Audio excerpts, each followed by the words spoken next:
¿En qué terminó Diabolic Lovers? Ruta de Ruki. Volvemos con la historia de Yui, la protagonista más torpe, plana, terca, metiche, imprudente y con el superpoder de enamorarse hasta del monstruo más aterrador mientras esté guapo. Miren qué coincidencia, tengo una prima que es igualita. Y Yui ya había pasado un mes entero viviendo con los suculentos y aterradores hermanos Akamaki que solo la veían como una malteada. Una malteada de patas flacas, pálida y con un pecho y trasero planos como una tabla. Ah, sí. ¿Y se acuerdan de todos los finales de los que hemos hablado en los últimos 6 videos? Pues olviden eso. Eso nunca pasó. No es broma. Culpen a los escritores flojos de Diabolic Lovers. Lamentablemente para Yui, su vida, perturbadoramente normal con los Akamaki, fue alterada cuando fueron atacados de la nada. Y la limusina en la que iban quedó hecha a pedazos después de que explotara. Pero como los Akamaki son superpoderosos, lograron salvar a Yui sin ningún problema. Pero este ataque no estaba destinado a hacerle daño a los Akamaki. Más bien, era como una carta de presentación de los hermanos Mukami, compuestos por Azusa, un chico kawaiosamente aterrador, amable y servicial. Es como si fuera la versión buena de Kanato. Pero de alguna forma Azusa se las arregla para ser peor que Kanato. Go, un idol supermodelo rubio de ojos azules, con graves problemas de amor propio y cambios de humor. Yuma, un unga gigantón mal hablado, sin modales, sucio y violento. Pero de alguna forma que todavía no comprendo cómo, sigue siendo amable. Y finalmente el líder, Ruki. Un señorito bien portado, frío, calculador y genial. Lo único malo es que siempre va por todos lados como si tuviera cada estreñido. Y ahora que los Akamaki y Yui ya sabían de los nuevos vampiros en el vecindario, los Mukami pusieron en marcha la segunda parte de su plan, que consistía en infiltrarse en la mansión Sakamaki para tratar de convencer a Yui de que se fuera con ellos, endulzándole el oído, diciéndole que con ellos tendría libertad, que no sería tratada como un objeto y que no estaría en constante peligro como con los Akamaki. Pero Yui los mandó al pepino porque como que no es muy buena idea confiar en unos vampiros sabrosos que se metieron a medianoche a tu casa. Así que los Mukami tuvieron que recurrir al plan G, golpear a Yui en la cabeza y llevársela sin pedir permiso. Ah, sí, y los Akamaki no se dieron cuenta, Yui no gritó, el mayordomo no estaba, los demás sirvientes y familiares tampoco. ¡Viva el poder de los guionazos, ¿no? Y ahora que Yui estaba en la mansión Mukami, Yui debía elegir a su nuevo dueño, su succionador personal, su futuro esposo. Y como Yui no se podía negar, terminó eligiendo a Ruki. Más que nada porque parecía el menos peor. Pero como de costumbre, las decisiones de Yui no son las mejores que digamos. Porque Yui tendría que dormir en el mismo cuarto de Ruki para ser vigilada las 24 horas. Y ni siquiera podría ir a la escuela. Un nivel de control desmedido que ni siquiera los Akamaki tenían con Yui. Pero de todas formas, el angelito puro y sacro Yui trató de dar lo mejor de sí para cuidar de Ruki. Como cuando Ruki acababa de tener una pesadilla tan terrible que fue a vomitar en medio de la noche. Y Yui fue a su lado para consolarlo y a decirle que solo había sido un sueño. Oh. Lo malo fue que Ruki le dijo que no se le acercara porque solo era un pedazo de carne para él. Y que no intentara ganar puntos de simpatía con Ruki al mostrar esa amabilidad y preocupación tan hipócrita. Porque eso le repugnaba a Ruki. Eso te sacas por ser buena persona con un vampiro cara de perro, Yui. Y este mágico y nada cuestionable momento marcó el principio de cómo sería la relación de Yui con Ruki, que de alguna forma era peor que la relación de Yui con los Akamaki. Y de entre estos enternecedores y dulces momentos, era que a Ruki le gustaba encerrar a Yui en toda la mansión, además de que le encadenaba de vez en cuando para que no escapara de él. Ruki hizo que Yui le lamiera la mano cuando Yui tropezó y le tiró la sopa encima a Ruki. Ruki disfrutaba decirle a Yui que era una patética mujer plana sin ningún tipo de atractivo. y que su único valor era como banco de sangre. Y por supuesto, a Haruki le gustaba lamerle los pies a Yui. Patas. Haruki, usted está bien enfermo. O sea, le lamió los pies con la excusa de que Yui tenía un corte y era para desinfectarla porque la saliva de los vampiros es antiséptica y bla bla bla. Pero que quede claro, esta no fue la última vez que Haruki le lamió las patas a Yui.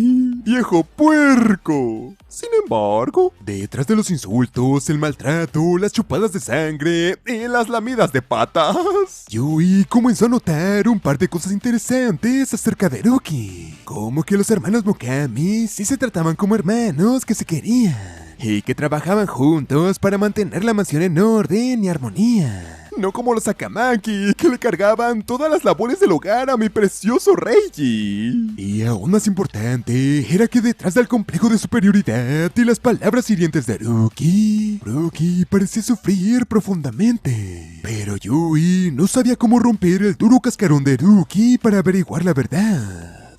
Aunque el perro de Hayato interrumpió el desarrollo de personaje de Haruki, ya que luego de un tiempo, Haruki decidió llevar a Yui a la escuela para volver a la normalidad. Y en el instante que la dejó sola, Hayato apareció y le chupó la sangre voluntariamente a la fuerza. Haruki le dijo a Yui que de alguna forma esto era su culpa, por haberle permitido a Hayato acercarse a ella. Como si la pobre Yui tuviera la fuerza física para luchar contra un vampiro. Y luego Haruki le chupó la sangre para marcar su territorio. Todo un caballero. Pero volviendo al desarrollo de personaje de Haruki, un día de la nada, Haruki le dijo a Yui que su padre adoptivo era repugnante, porque se ocultaba detrás del disfraz de un sacerdote que le servía a un ser superior, cuando en realidad era un monstruo por haber abandonado a Yui con vampiros diabólicos como los Akamaki, y ni siquiera había vuelto para ayudarla. Sin mencionar que para Haruki, todos los que desean servir a un ser superior como Dios, siempre resultaban ser los más retorcidos y crueles seres humanos. Así que tenemos confirmación, Haruki tiene traumas de la infancia. La pregunta aquí es, ¿cuáles? Bien, lo que sucede es que siglos atrás, Haruki solía ser el hijo de un adinerado aristócrata dueño de varias empresas, lo que colocó a Haruki en la cima de la jerarquía social desde su nacimiento. Y pudiendo hacer lo que quisiera y teniéndolo todo con tan solo chasquear los dedos. Y con el poder que se le otorgó debido al prestigio de su padre, Haruki eligió el camino del mal, golpeando, torturando e insultando a los empleados de la mansión por los errores más mínimos, entre muchos otros actos atroces propios de un niño mimado y malévolo. Imagínense a Lois de Kuroshitsuji, no quieran ver más. Desafortunadamente para Haruki, su reinado del mal pronto llegaría a su fin, ya que un día cualquiera, Haruki escuchó demasiado ruido en la mansión, y ninguno de sus sirvientes respondía a su llamado. Así que el señorito Haruki salió de su cuarto para castigar al responsable. Pero lo que se encontró fue a sus sirvientes robando todo lo que podían de la mansión. Un acto que Haruki no podía permitir, ya que esas cucarachas sin valor no eran nadie para tocar sus cosas como si fueran suyas. Aunque para la sorpresa de Haruki, al tratar de detenerlos, estos le dijeron que se callara y lo comenzaron a golpear sin clemencia, mientras le decían que el patético de su padre, a pesar de haber sido un buen ser humano, había sido un terrible hombre de negocios y lo había perdido todo recientemente. Mientras que la madre de Haruki, al ver la desgracia en la que había caído su esposo, decidió escapar con su amante para mantener su lujosa vida. Y solo le dejó a Haruki una nota diciéndole que lo amaba. Y aún peor fue que cuando terminaron de golpear al pequeño Haruki, su antiguo mayordomo le dijo algo que le heló la sangre. Y eso era que era una lástima que su padre hubiera tomado la salida de los hombres cobardes. Así que temiendo lo peor, Haruki salió corriendo al jardín, solo para ver a su padre colgando de un árbol y siendo devorado por los cuervos. Con esto haciéndole ver a Haruki que no era solo una pesadilla, sino la cruda y cruel realidad. Lo que honestamente sí explica hasta cierto punto la personalidad de Haruki. O sea, no lo justifica, pero es un poquito más comprensible. Pero si creían que Haruki iba a ver la luz y cambiar para ser un buen hombre, Pues se equivocaron. Es más, creo que se puso peor. Porque durante las siguientes semanas, Ruki le comenzó a chupar la sangre compulsivamente a Yui, casi como si estuviera tratando de conseguir algo. Y como era de esperarse, la salud de Yui empeoró en picada y tuvo que ir a la enfermería, en donde conoció al enfermero Reinhardt, un sujeto dulce, guapísimo y que tenía un aura que inspiraba confianza, quien casualmente era Karl-Heinz, el temido rey vampiro, padre de los Sakemaki, que lo controlaba casi todo. Pero como estaba disfrazado, pues no lo reconocieron. Pero lo verdaderamente interesante fue que Yui se topó con Reiji, que había ido a la enfermería por unas aspirinas, ya que el dolor de cabeza era insoportable. Un dolor de cabeza provocado por Yui, porque desde que los abandonó, Hayato andaba de fastidioso porque los Mukami le habían robado la sangre de Yui. Así que Papacito Rey ya lo tuvo que encerrar en el laberinto de la mansión Sakamaki para que Hayato no estuviera fastidiando. Pero los gritos y golpes de Hayato en el laberinto seguían siendo bastante molestos. Afortunadamente para Yui, para curar sus malestares y estrés que el universo le estaba provocando, Karl-Heinz alias Reinhardt le dio un té mágico que le devolvió a Yui toda su energía, sangre y la hizo sentir como nueva, justo a tiempo para que el perro de Ruki le provocara el trauma de su vida. Ya que mientras volvían a casa, Yui encontró un gatito huérfano y decidió adoptarlo, solo para que Ruki acabara con la vida del gatito. ¡Ay, Diosito, dame paciencia porque si me das fuerza lo desaparezco! ¿Cómo le hizo Ruki para ser peor que Kanato en los finales malos? No sé. Aunque según Ruki, él había hecho un favor al gato.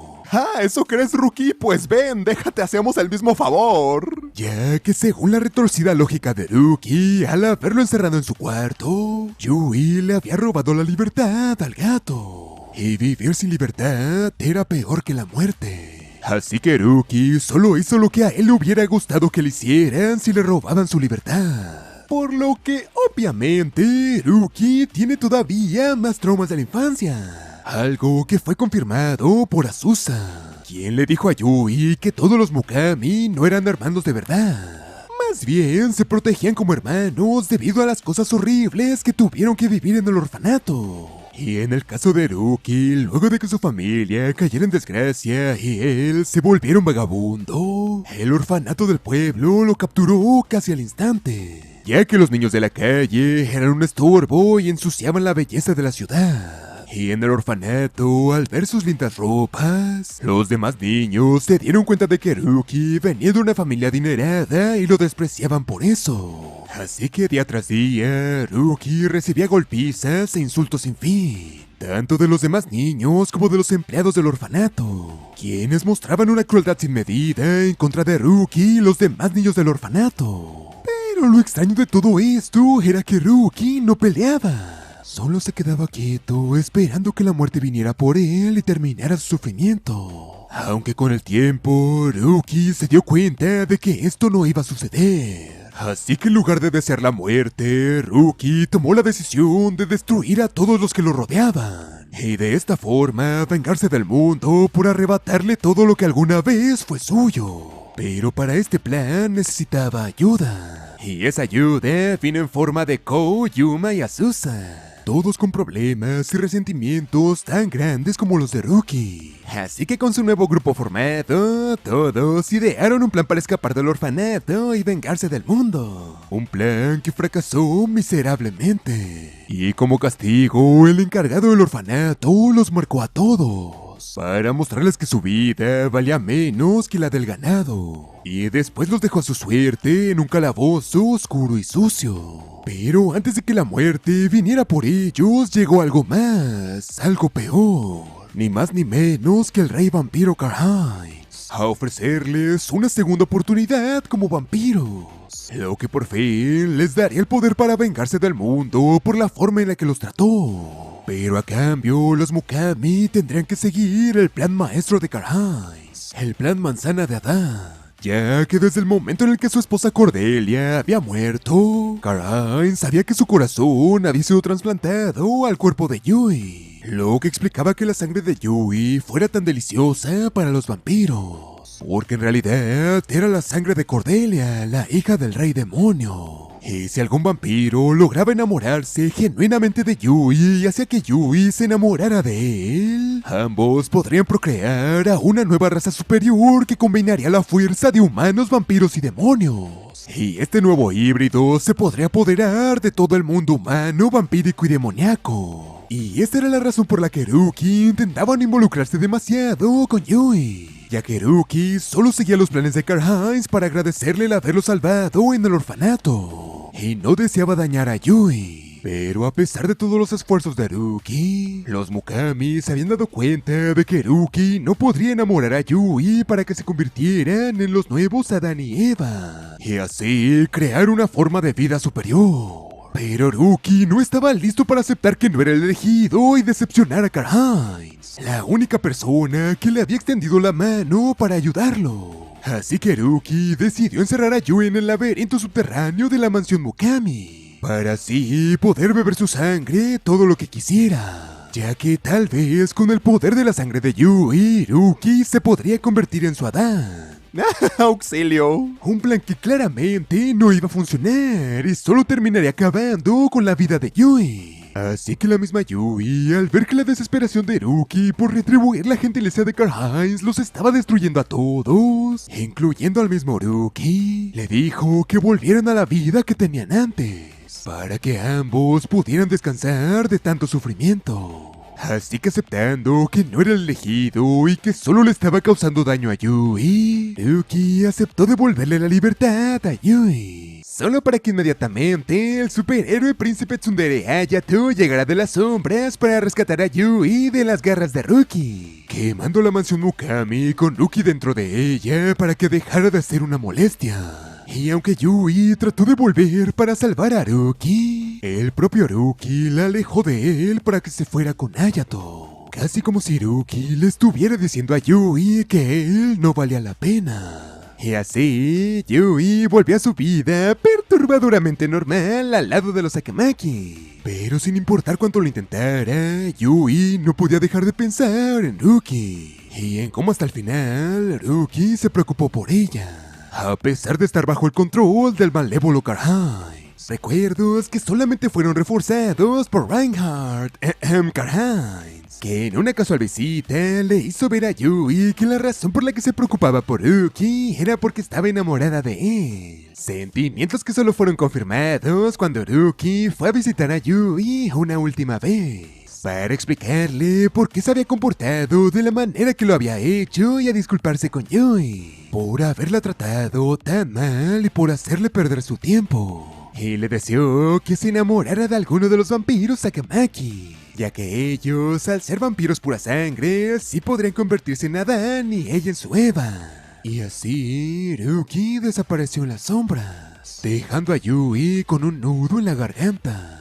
Y aquí es donde cambia la historia dependiendo de cómo se haya comportado Yui a lo largo del juego. Si Yui siempre se portó comprensiva y amable con Ruki, desbloquea el final bueno. Luego de ir a la enfermería porque Yui se sentía enferma desde que Ruki la había abandonado por su bien, Reinhardt la consoló y le dijo que debería ir a la azotea, porque tal vez ver un lindo amanecer la animaría un poco. Y para la sorpresa de Yui, Ruki estaba allí, igual de sorprendido que ella, porque Ruki no podía creer que se hubiera enamorado tan profundamente de Yui. Y al tenerla de nuevo frente a él, le pidió a Yui que se quedara a su lado por siempre, a pesar de que para eso, Yui tendría que traicionar a los Akamaki y abandonarlos, a pesar de que Yui y Ruki nunca podrán cumplir su objetivo y convertirse en los nuevos Adán y Eva que traerían un nuevo orden al mundo. Y a pesar de que Ruki tendría que traicionar a Karl-Heinz y olvidar su plan maestro por el bienestar de Yui. Sacrificios y riesgos que por supuesto Yui estaba dispuesta a tomar, porque sin importar lo que tuvieran que enfrentar, no podían vivir el uno sin el otro.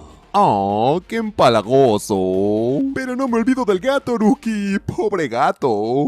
Si por otro lado, Yui se comportó combativa y cuestionaba todas y cada una de las decisiones de Ruki, desbloquea el final trágico. Yui se había resignado a volver a su vida normal al lado de los Sakamaki, pero les había negado su deliciosa sangre a todos desde que volvió porque no podía dejar de pensar en Ruki. Y desesperado, Hayato hasta comenzó a ir a clases regularmente para estar al lado de Yui y así buscar su oportunidad de chuparle la sangre. Aunque uno de estos días, Yui presenció algo aterrador. Y era que todos sus compañeros de clase, incluyendo a Hayato, cayeron muertos y el salón era un mar de sangre. Y el responsable era Ruki, quien le dijo a Yui que no estaba listo para renunciar a ella ni a su destino de convertirse en Adán, y así hacerle pagar al mundo por su sufrimiento. Aunque antes de que continuara, Ruki cayó herido al suelo. Y el responsable era Karl-Heinz, que había abandonado su disfraz como el enfermero Reinhardt. Y le dijo a Ruki que después de todo, solo resultó ser un patético y miserable niño humano. Y que ya no le servía de utilidad para sus planes. Aunque antes de morir, Ruki le reveló a Yui que no había ido para obligarla a ser suya, sino que Ruki sabía que si él perdía el control, Karl-Heinz vendría personalmente a acabar con él. Y en vista de que Ruki no pudo convertirse en el Adán de Yui ni obtener el poder que necesitaba para su venganza, Ruki prefería ser enviado a las profundidades del inframundo. Pero antes de irse, le preguntó a Yui si deseaba ir con él. Una macabra propuesta que Yui aceptó, ya que a pesar de todo, ella lo seguía amando. Bueno, al menos el gato obtuvo su venganza aquí, ¿no creen? Y finalmente, si Yui se comportó de manera errática con Ruki, a veces dándole la razón solo para contradecirlo al momento siguiente, Yui desbloquea el final malo. A pesar de intentar resignarse a no ser el elegido y dejar que Yui fuera feliz, Ruki se negó a aceptar la derrota una vez más.